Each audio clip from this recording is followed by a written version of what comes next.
দর্শক, হামের প্রাদুর্ভাবের খবর জানাতে ময়মনসিংহ থেকে যুক্ত হচ্ছেন সহকর্মী কাজী মোহাম্মদ মোস্তফা। মোস্তফা, হামের সংক্রমণ নিয়ে কি বলছেন রোগীদের স্বজন ও চিকিৎসকেরা, জানাবেন আমাদের।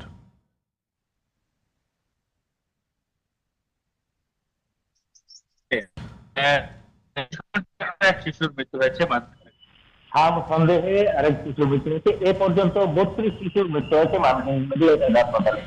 সাজ্জাদ, আপনাকে জানিয়ে রাখি, ময়মনসিংহ মেডিকেল কলেজ হাসপাতাল এখানে এখন পর্যন্ত হামে 1317 শিশু ভর্তি হয়েছিল, যার মধ্যে 1000 এই মুহূর্তে 102 জন শিশু চিকিৎসাধীন রয়েছে। আর গত 24 ঘন্টায় 24 শিশু নতুন করে ভর্তি হয়েছে আপনার, এবং ছুটি নিয়েছে 17 জন। আপনার গত 17 মার্চ থেকে আমের isolation ward Mymensingh medical college হাসপাতালে চিকিৎসকরা গঠন করে, সেখানেই চিকিৎসা দিচ্ছে এবং চিকিৎসকরা সর্বোচ্চ সেবা দিয়ে যাচ্ছে।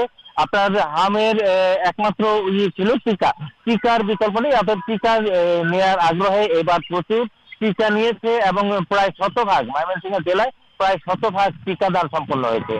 আর এখন যে মৃত্যুর যে অবস্থা, আর প্রতিদিনই একজন উপরে বলতে গেলে মৃত্যু হচ্ছে, এবং এটি খুবই শঙ্কার এবং উদ্বেগের। এতে অভিভাবকরা বেশ উদ্বিগ্ন হয়ে আছে এবং তারা বলছে যে আরো বেশি পরীক্ষা নিরীক্ষা এবং চিকিৎসাটা জোরালো হলে আরো বেশি সুবিধা হতো তাদের। আর ডাক্তাররা বলছে হামের সচেতনতা বৃদ্ধির বিকল্প নেই। মায়ের পুষ্টি এবং হামের টিকা, সঠিক সময় হামের টিকা নিলেই এইটা থেকে মুক্তি পাওয়া যাবে। তবে যে শুধু হামেই মৃত্যু হচ্ছে এরকম না, ময়মনসিংহ স্বাস্থ্য বিভাগ হামে মৃত্যুর বিষয়ে কোনো কথা এখনো পর্যন্ত বলেনি। তারা বলছে যে সন্দেহজনক, অর্থাৎ হাম নিউমোনিয়া, হাম সন্দেহে নিউমোনিয়া এবং হার্ট ফেলিয়ারে তাদের মৃত্যু হচ্ছে। জি সাজ্জাদ, এই ছিল আমার ময়মনসিংহে। মোস্তফা, আপনাকে ধন্যবাদ।